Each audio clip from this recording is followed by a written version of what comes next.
नमस्कार दोस्तों। चलिए सुनते हैं मालती जोशी की एक बहुत ही प्यारी सी कहानी जिसका नाम है रिश्वत एक प्यारी सी। चलिए कहानी शुरू करते हैं। पड़ोस का रेडियो जोर जोर से चीख रहा था। सात समंदर पार से, गुड़ियों के बाजार से, अच्छी सी गुड़िया लाना, प्यारी सी गुड़िया लाना, पापा जल्दी आ जाना। रेणु का मन हुआ रेडियो के साथ सुर मिलाकर वो भी चीखे, पापा जल्दी आ जाना, मम्मी जल्दी आ जाना। पर आवाज़ उसके गले में फंसकर रह गई। हमेशा कैंची की तरह चलने वाली उसकी ज़बान चुप सी हो गई थी। मन रोने को हो रहा था, पर आंखों में आंसू जमकर रह गए थे। रेणु चल खाना खा ले।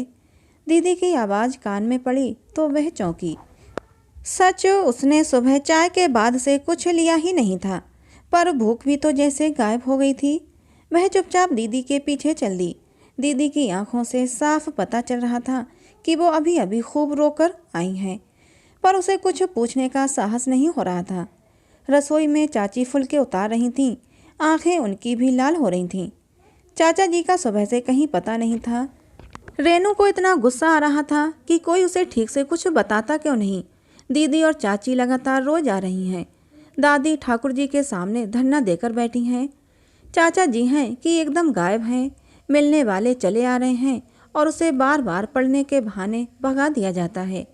भाड़ में जाए ऐसी पढ़ाई, इससे तो मम्मी पापा के साथ कलकत्ता चली जाती तो ठीक था। मामा जी की शादी देखाती और इस पढ़ाई से भी पीछा छूट जाता। दादी बेचारी कहती रह गई थी, अरे मरी तीसरी चौथी की परीक्षा कैसी, साथ ले जाओ, लड़की शादी की रौनक देख लेगी। लेकिन मम्मी पापा ऐसे पक्के निकले कि ढेर सारे खिलौनों का वादा करके पीछा छुड़ाकर चले गए, और अब हैं कि आने में देर किए जा रहे हैं। कल तो तार भी आ गया कि वो आ रहे हैं। तभी पूजा घर से दादी की सिसकियों भरी गुहार सुनाई दी, हे भोले बाबा, मेरे बेटा बहू लौटा दे, तेरे मंदिर पर 11 ब्राह्मणों को खाना खिलाऊंगी। दीदी का कौर हाथ से छूट गया। रेणु टुकुर टुकुर देखती रह गई। माँ जी, चाची ने गुस्से में कहा, लड़कियों का तो कुछ ख्याल कीजिए, सुबह से अभी तो कुछ मुंह में गया है। पर बात पूरी करते करते खुद ही उनका गला भर आया। दोनों बहनें खाने पर से उठाईं। हाथों धोते हुए रेणु को याद आया, आज उसके खाने के समय 2 नन्हे हाथों की छीना झपटी तो हुई ही नहीं। उसने चाची से पूछा, चाची बबलू कहाँ है? पड़ोस में है। वह दौड़कर पड़ोस में पहुंची। मिश्रा आंटी बबलू को गोद में लिए सक्सेना आंटी से बातें कर रही थीं। रेणु को देखकर एकदम चुप हो गईं। बबलू को लेकर रेणु चुपचाप लौट आई। मिश्रा आंटी के मुंह से उसने पापा के नाम के साथ साथ एक्सीडेंट शब्द भी सुना था। अनिल भी सुबह कुछ इसी तरह की बातें कर रहा था। खबर इतनी भीषण थी कि उसे किसी से कुछ पूछने की हिम्मत न होती थी। उसने किसी पिक्चर में रेलों का टकराना देखा था। बाप रे, कैसा भयानक दृश्य था।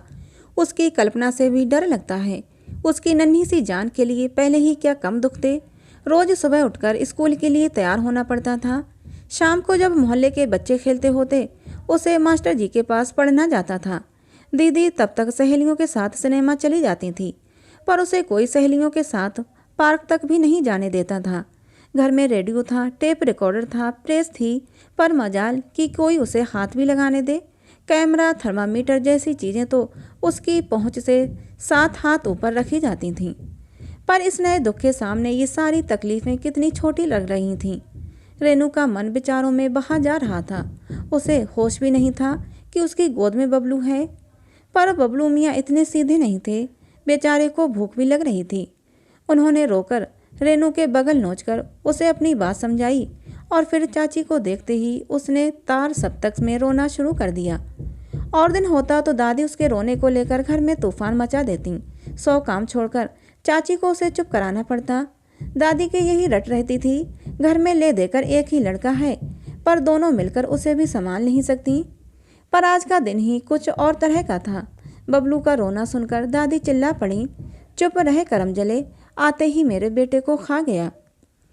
चाची बेचारी को एकदम रोना आ गया। दीदी ने बबलू को रेणु की गोद से छीनकर चाची को दे दिया। तुम इसे लेकर कमरे में जाओ चाची, रसोई में समेट लूँगी। दादी का दिमाग आज ठिकाने नहीं है। यह सब कुछ कितना अजीब सा लग रहा था कि रेणु का घर में दम घुटने लगा। बाहर खेलने निकल गई तो देखा बच्चे उसे देखकर अजीब सी शक्ल बना लेते हैं। कुछ ने तो ऐसे ऊट पटांग प्रश्न पूछे कि वह परेशान हो गई। वापस लौटकर पढ़ने बैठी तो एक अक्षर भी पढ़ा नहीं गया।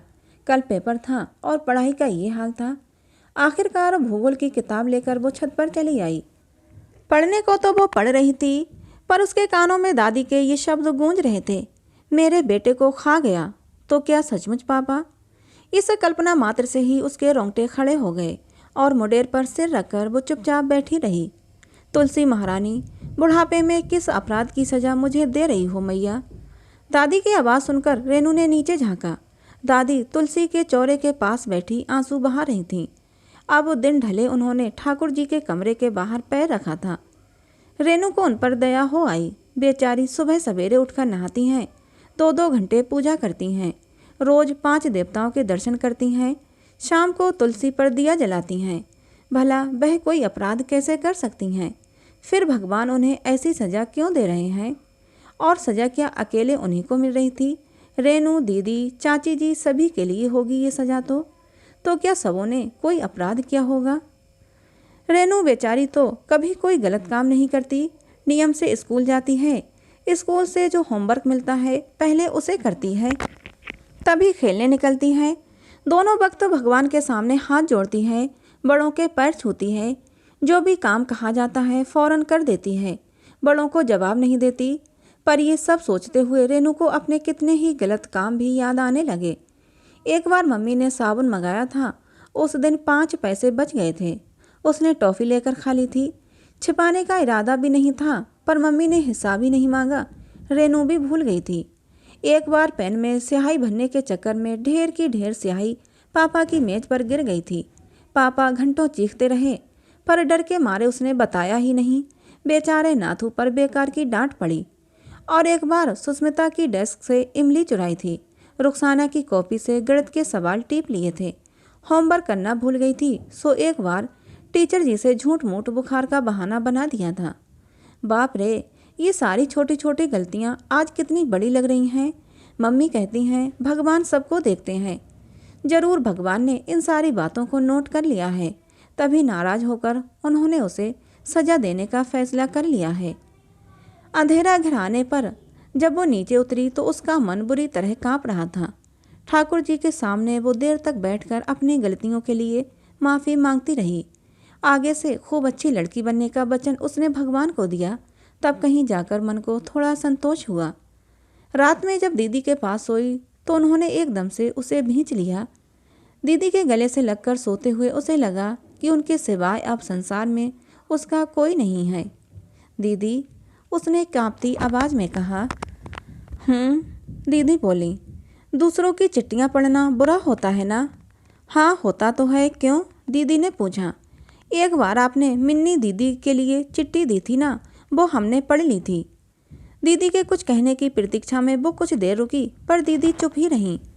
और है ना दीदी, आपकी नीले फूलों वाली गुलाबी साड़ी हमने एक दिन पहन ली थी, हमसे जरा सी फट भी गई थी, पाँव में आ गई थी ना। दीदी फिर भी चुप रहीं और धीरे धीरे उसके बालों में हाथ फेरने लगीं। इतनी बड़ी बात सुनकर भी वह कुछ नहीं बोली। रेनू ने समझ लिया कि उसे माफ़ कर दिया गया है। वो निश्चिंत होकर सो गई। दूसरे दिन वो रोज की तरह उछलकर बिस्तर से उतरी, पर पिछले दिन की ही तरह घर का हाल देखकर भी मुंह लटकाकर अपने काम में लग गई। अब चाचा जी का इंतजार था। जब से गए थे उन्होंने तार, टेलीफोन कुछ भी नहीं किया था। दादी का गुस्सा कभी बकझक का रूप ले रहा था, कभी रोने का। रेनू का दिल हुआ पेपर को गोली मारी जाए। पढ़ाई तो कुछ हुई नहीं थी, पर दादी ने जैसे तैसे ठेल कर उसे स्कूल भेजा। जैसे भी बना उसने चिप्पियाँ लगी थीं। दीदी उनके पाँव में आयोडेक्स मार रही थीं। मम्मी पलंग पर लेटी थीं। पट्टियों से जकड़ा उनका सिर चाची की गोद में रखा हुआ था। वह उन्हें चम्मच से कुछ पिला रही थीं। रेनू पहले तो कुछ देर तक सहमी सी दरवाजे पर खड़ी रही, फिर दौड़कर मम्मी से लिपट गई। आहा मेरी मुनिया, कहते हुए मम्मी ने उसे छाती से लगा लिया। कुछ देर बाद चाची ने उसे धीरे से दूर किया। रेनू बेटी, मम्मी को चोट लगी है ना? रेनू दूर तो हो गई, पर वहीं पलंग पर बैठी रही। उसे लगा कि कब सब बाहर वाले जाएं और वह मम्मी पापा से जी भरकर बातें करें। भीड़ छटते छटते शाम हो गई। दादी ने हर एक से कहा, देखना भैया, इस पूरन मासी को मेरे यहाँ कथा होगी, जरूर आना, निमंत्रण की राह मत देखना। अम्मा, ये कथा कैसी? तुम तो कह रही थी ना कि 11 ब्राह्मणों को मंदिर में। तू अपनी टांग मत अड़ाया कर। दादी ने पापा को जोर से डांट दिया। और कल इन्हीं के लिए दिन भर रोती रही हैं। कथा का उससे क्या संबंध? वह ब्रह्म बोझ है, ये कथा है। सो तो है माँ, लेकिन 33 करोड़ देवताओं में से अभी तो सिर्फ 2 ही निपटे हैं। औरों को नाराज क्यों करती हैं? पापा की बात पर दादी ने मुंह बिचका लिया और बबलू को लेकर वहां से चल दी। कल तो बेचारे को कैसे कोस रही थीं और आज एक पल को नीचे न उतार रही थीं। पापा, आप मजाक नहीं बनाना। इस मंगलवार को मैं भी 5.25 रुपये का प्रसाद चढ़ाऊंगी। अपने कॉलेज के सामने वाले हनुमान जी से हमने बोला है, दीदी ने कहा। पापा शायद कुछ कहते, पर दीदी का चेहरा देखकर चुप रह गए। बस प्यार से उनके सिर पर एक चपत लगा दी। मम्मी के हाथों की मालिश करते हुए चाची धीरे से शर्माकर बोली, जीजी आप अच्छी हो जाएं, तब हम दोनों हर सिंही पर चलेंगे। आपके हाथों से मयार की गोद भरवानी है, एक जोड़ा भी चढ़ाना है। मम्मी ने प्यार से चाची का गला थपथपा दिया। बड़ी पुरखिन बन रही है तू तो। चाची हंसकर रह गईं।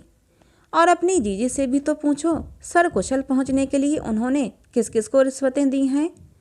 अब आप चुप भी रहिए, पता नहीं किसके पुण्य से बच्चों के बीच फिर लौट कर आ गए हैं, मम्मी ने गुस्से में कहा। पापा फिर भी शायद कुछ कहते, पर चाचा जी को देखकर चुप हो गए। अरे कहाँ गायब हो गए थे? सब लोग खाने पर इंतजार कर रहे थे, पापा ने कहा। जरा काम से चला गया था, उन्होंने धीरे से कहा। फिर मम्मी के पास आकर बोले, भाभी जरा मुंह खोलो, यह मुरली मनोहर का प्रसाद और चरणामृत है, जरा सा ले लो। लाला जी तुम और प्रसाद? मम्मी ही क्या, सभी को आश्चर्य हो रहा था। चाचा जी थे ही ऐसे। दादी सिर पटक कर रह जाती, पर वो कभी पूजा घर में पाँव नहीं देते थे, किसी मंदिर की तरफ देखते तक न थे। और वही चाचा जी मुरली मनोहर का प्रसाद लाए, आश्चर्य तो होना ही था। हाँ भाभी, उस दिन यहाँ से चला था तो अचानक मंदिर पर नज़र पड़ गई थी। मैंने कहा, भगवान अगर भैया भाभी को लेकर लौटा तो तुम्हारे दर्शन करने के बाद ही भोजन करूँगा। रुलाई के मारे उनकी बात अधूरी रह गई। सबकी आंखों में आंसू आ गए। रेनू को पता ही न चला कब वह मम्मी के पास से उठकर पापा के पास आ गई थी। रेनू बेटी, पापा ने उसका सिर थपथपाते हुए पूछा, देखो सभी ने हमारे लिए भगवान को कुछ ना कुछ रिश्वत दी है, तुमने कुछ नहीं दिया। पापा बात मजाकी कर रहे थे, पर उनकी आवाज़ एकदम बदली हुई थी। उनकी इस आवाज़ ने रेनू को सोचने पर मजबूर कर दिया। सचमुच उसने तो भगवान को कुछ भी देने का वादा नहीं किया। उसे याद ही नहीं रहा। उसे कितनी शर्म आ रही थी। पापा के गले में हाथ डालकर उसने धीरे से कहा, मन्नत की तो हमें याद ही नहीं रही पापा।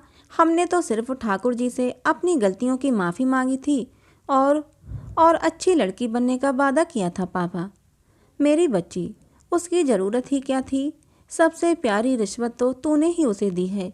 तेरी मम्मी ठीक कहती हैं, पता नहीं किसके पुण्य हमें लौटा कर लाए हैं। क्या पता वे तेरे ही पुण्य हों। पापा धीरे धीरे बोल रहे थे, उसके सिर पर हाथ फेरते हुए। रेनू की समझ में कुछ नहीं आ रहा था। वह पापा की गोद में सिर रखे मुस्कुरा रही थी। तो दोस्तों, ये कहानी थी मालती जोशी की, जिसका नाम था रिश्वत एक प्यारी सी।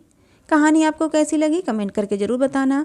अच्छी लगी हो तो प्लीज़ इसे एक लाइक और चैनल को सब्सक्राइब जरूर कर लेना, जिससे कि ऐसी ही सुंदर मनोहर कहानियाँ आप लोगों को मिलती रहें। मिलते हैं अगली किसी नई कहानी के साथ।